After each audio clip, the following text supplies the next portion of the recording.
kwa sababu kama tungesubiri ziara za viongozi wakuu ndio waje kufanya shughuli hizo, hii miradi kwa wingi wake isingemalizika.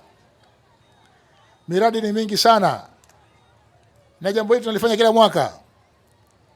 Kwa maana hiyo, kila mwaka kuna utitiri wa miradi ya maendeleo inayogusa kila sekta katika takriban maeneo yote ya nchi yetu. Hakuna kata wala kijiji unachokwenda usikute kimeguswa na miradi ya maendeleo. Iwe miradi ya umeme, iwe miradi ya maji, iwe miradi ya barabara, iwe miradi ya shule, iwe miradi ya hospitali, iwe miradi yote ambayo unajua nyinyi, iwe miradi ya uendelezaji vijana na kina mama kiuchumi, na miradi mingine yote ipo. Na huu shahidi nimeona hapa leo katika kata hii kwenye shule hii ya Mwombesi. Kwa hiyo uthibitisho huu wa mafanikio haya ndio moja ya sababu ilitufanya sisi tuweze kuja kupunguza.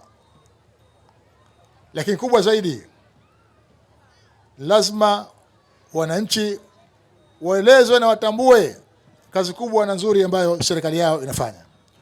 Kwa hiyo naupongeza mshikamano huu. Sio tu pongezi hizi nizishie katika shule, lakini katika uongozi wa serikali na uongozi wa chama. Lakini hali kadhalika viongozi mliowachagua nyinyi, ni kweli mafanikio haya makubwa yanatokana na kazi thabiti kubwa ya kiongozi wetu mkuu wa nchi, jemedari wetu. Lakini viongozi mliowachagua katika ngazi mbalimbali ikiwemo madiwani na wabunge, na wenyewe wanastahili pongezi.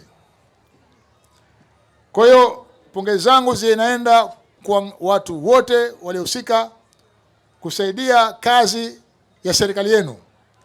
Bila ya nyinyi, kila mmoja kwa nafasi yake, leo hii tusingejivunia juu ya mafanikio makubwa sana katika sekta zote chini ya uongozi wa Dr. Samia Suluhu Hassan.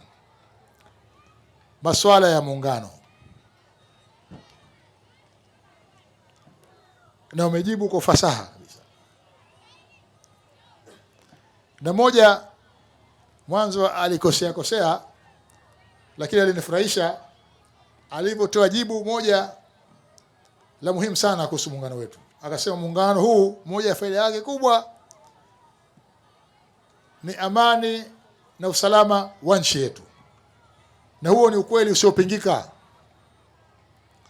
kwamba amani, usalama wa nchi hii msingi wake mkubwa ni muungano. Tumeshuhudia mataifa kadhaa ambayo yaliungana, wakati wa chokochoko wakaparaganyika. Kilichofuata ni mtafaruku na ukosefu wa amani unaodumu mpaka sasa hivi. Mifano iko mingi.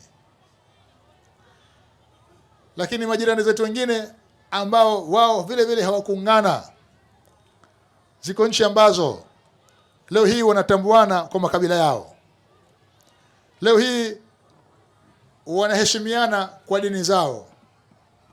Leo hii wanapeana fursa kwa rangi zao. Leo hii wanaaminiana kwa sehemu mtu ambaye anaotoka. Mambo hayo Tanzania hatuna. Ni kwa sababu ya muungano wetu huu. Muungano huu ndio roho ya nchi hii, na vijana hawa wanapaswa kurisishwa. Wao ndio wenye Tanzania ya kesho.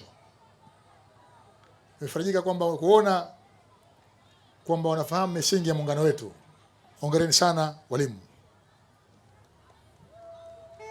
na hongereni wanafunzi. Lakini mbali ya ukweli kwamba nilielezwa kuwa shule hii imeshinda kwenye tuzo mazingira, na leo hii nimeona tumepanda miti, nikiangalia pembeni nakuta miti inaendelea kutunzwa, lakini nikadhani labda pengine watoto wetu wao wanajua tu, tumeambiwa na mwalimu tupande miti, tunapanda. Lakini kipindi hiki ambacho serikali yenu imelipa swala la mazingira umuhimu wa kipekee, na ndio maana katika dira yetu ya mwaka 2050 ambayo ina nguzo 3 kubwa, Tumezoea kwenye dira yetu, tungeona jinsi ambavyo serikali yenu inapanga mikakati na mwelekeo wa kuhakikisha uchumi wa nchi yetu unaendelea kukua. Kwa hiyo dira hii tungetegemea igusie ukuaji wa uchumi wa nchi, igusie ukuaji wa maisha ya watu mmoja mmoja, lakini kwa umuhimu wa uhifadhi wa mazingira yetu na uhimilivu wa mabadiliko ya tabia nchi katika nguzo 3 za dira.